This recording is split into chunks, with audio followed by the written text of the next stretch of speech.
दिनेश जी, आपने सही बताया कि बहुत ही वाहियात किस्म की राजनीति है।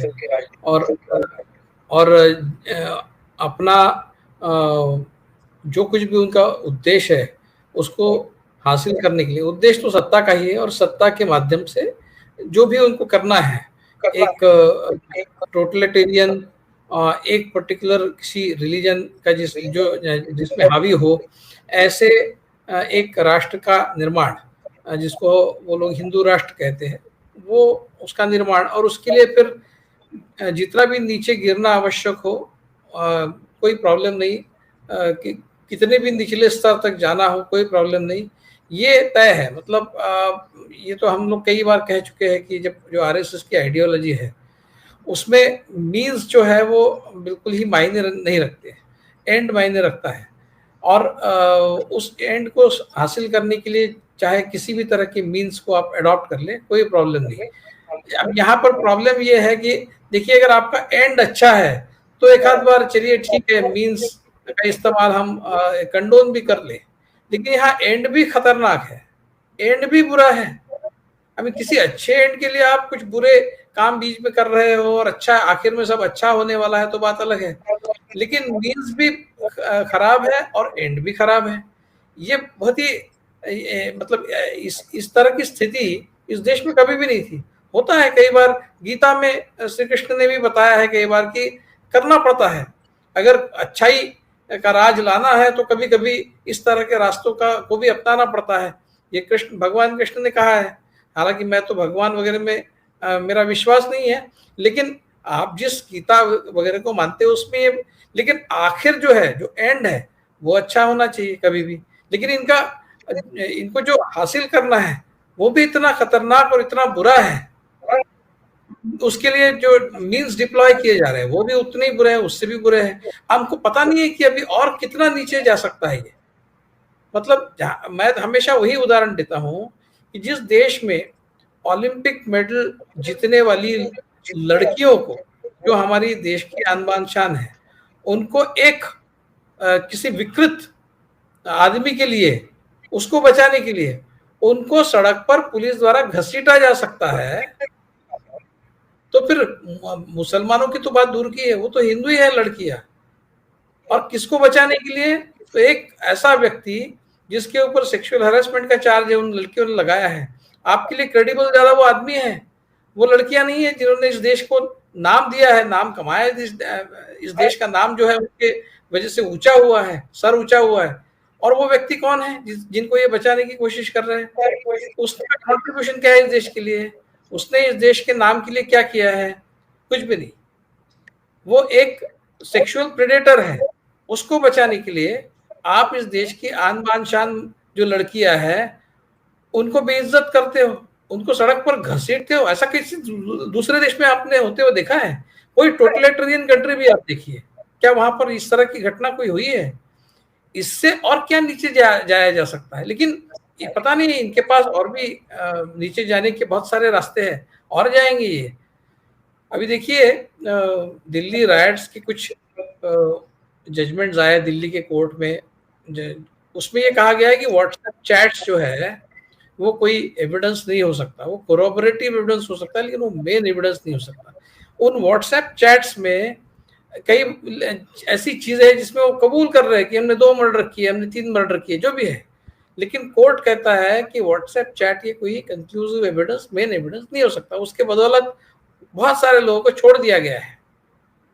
अब व्हाट्सएप चैट अगर कोई एविडेंस नहीं है, तो फिर प्रोफेसर महमूदाबाद ने जो लिखा है वो फेसबुक पोस्ट, उसके बेसिस पर उनको अरेस्ट किया जा सकता है और उनको 5 दिन पुलिस कस्टडी में रखा जा सकता है। यहाँ पर व्हाट्सएप चैट को नकारते हुए कोर्ट ये सारे जो एक्यूज्ड है दिल्ली राइट्स के, उनको रिहा कर देता है। और यहाँ पर सुप्रीम कोर्ट कहता है, जिस सुप्रीम कोर्ट के चीफ जस्टिस एक दिन पहले ये कहते हैं कि मैं महाराष्ट्र में गया, मैं महाराष्ट्र का हूँ, फिर भी मेरे लिए प्रोटोकॉल को फॉलो नहीं किया गया, तो उनके लिए प्रोटोकॉल महत्वपूर्ण है, होना चाहिए। बिल्कुल होना चाहिए। और वो खुद ना बोले ज़्यादा अच्छा है, बाकी किसी ने उनके बिहाफ पे बोलना चाहिए कि अरे चीफ जस्टिस महाराष्ट्र में आए और महाराष्ट्र के अधिकारी उनको रिसीव करने के लिए नहीं गए। अब खुद उन्होंने अपने मुँह से कहा। लेकिन उन्हीं चीफ जस्टिस के सामने जब महमूदाबाद जी का केस गया, तो वो कहते हैं कि हम 2 दिन के बाद सुनेंगे, कोई अर्जेंसी नहीं। वो मध्य प्रदेश का हाईकोर्ट देखिए, जिन्होंने सुओ मोटो कॉग्निजेंस लेके उस शाह को के खिलाफ एफआईआर दर्ज करने के लिए कहा, वो कौन सा कोर्ट है? आपका कौन सा? आप 2 दिन के बाद क्यों महमूदाबाद का केस आपने लिया? तुरंत क्यों नहीं लिया? उसी दिन क्यों नहीं लिया? 2 दिन के बाद तो वैसे भी उनकी 5 दिन की जो पुलिस कस्टडी है वो खत्म होने वाली थी। तो ये अगर न्यायपालिका की स्थिति है हमारे यहाँ, तो एग्जीक्यूटिव और बाकी तो जाने दीजिए, सबसे बड़ा दारोमदार तो मीडिया और न्यायपालिका दोनों पर ही होता है, क्योंकि एग्जीक्यूटिव और पार्लियामेंट जो है उनसे हम ज्यादा अपेक्षा नहीं कर सकते, वो पॉलिटिशियंस है।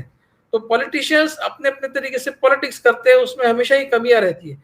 लेकिन न्यायपालिका और मीडिया तो पूरी तरह से बिक चुका है, हमको पता है, जो मेन स्ट्रीम मीडिया है वो।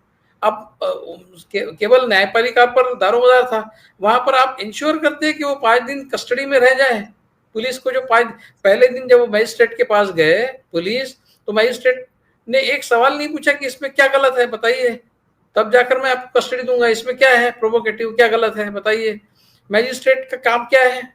मजिस्ट्रेट को बताया गया पुलिस द्वारा, इनको हमको 5 दिन की कस्टडी चाहिए। अच्छा 5 दिन की चाहिए, बिल्कुल ले लीजिए, मैं साइन कर देता हूँ। भाई आप मजिस्ट्रेट किस बात के लिए बने हैं?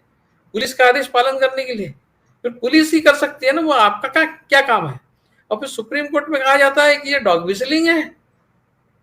भैया अंग्रेजी की डिक्शनरीज को रिवाइज करना पड़ेगा डॉग विसलिंग की डेफिनेशन बनाने के लिए।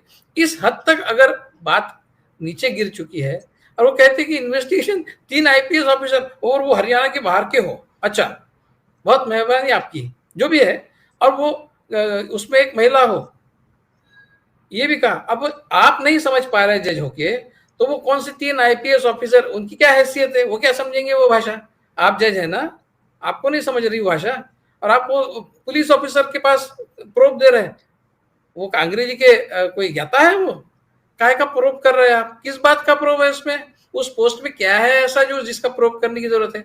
इस हद तक अगर न्यायपालिका में भी प्रॉब्लम हो गया है, तो क्या अपेक्षा कर सकते हैं आप? मोदी जी तो देखिए, मोदी जी ने, आप इनका सिंदूर वाला जो वक्तव्य है उसको आइसोलेशन में मत देखिए। उससे पहले एक स्टेटमेंट उनका कभी आया था, उसमें वो कहते हैं मैं गुजराती हूं, कॉमर्स मेरे खून में दौड़ता है, ऐसा कहते हैं। अब आप उसके साथ में इसको जोड़ के देखें तो आपको हिसाब समझ में आ जाएगा। मेरे खून में सिंदूर भी है और कॉमर्स भी है, तो मैं सिंदूर का कॉमर्स क्यों ना करूं? ये कहना चाहते हैं मोदी जी, तो वो कर रहे हैं सिंदूर का कॉमर्स। तो वो रोड शो 1 नहीं 2 नहीं 10 करेंगे। वो तो उन्होंने गुजरात राइट्स के भी समय किया, जब गुजरा हुआ उस समय भी किया। वो तो जहां पर मौतें होती है, जहां पर इस तरह की कोई घटनाएं होती है, तो उसका फायदा तो उठाते ही है। बीजेपी की रीति चली आ रही है, पुरानी रीति है बीजेपी की। तो ये इतना ही कहूंगा कि जितना ज्यादा आपको लगता है कि भाई इंतहा हो गई, लेकिन इंतहा नहीं हुई, क्योंकि देयर इज नो लिमिट।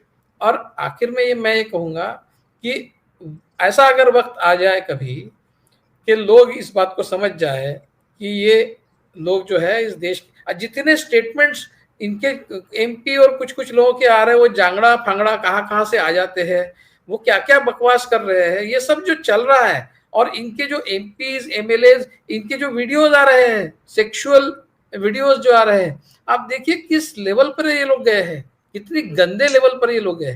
तो अगर कहीं खुदा न खास्ता अगले चुनाव में इनको हारने की नौबत आ जाए, तो मैं आपको बताता हूँ ये क्या कर सकते हैं। ये मार्शल लॉ जैसी कोई स्थिति बनाएंगे, ये सत्ता नहीं छोड़ेंगे।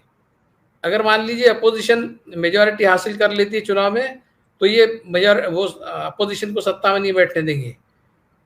ये मार्शल लॉ जैसी स्थिति बनेगी। अब पता नहीं, मुझे अपने देश में तो मार्शल लॉ नहीं लग नहीं सकता, ऐसी कोई प्रोविजन नहीं है। लेकिन ऐसी कौन सी प्रोविजन है जो हमारे कॉन्स्टिट्यूशन में जो ये पालते हैं? तो ये कॉन्स्टिट्यूशन वगैरह को ताक पर रखकर उस समय उस तरह की स्थिति लाएंगे, जबकि सत्ता में वही बैठे रहेंगे। तो वो इंतहा तब होगी जब इस तरह की स्थिति बनेगी। दिनेश जी।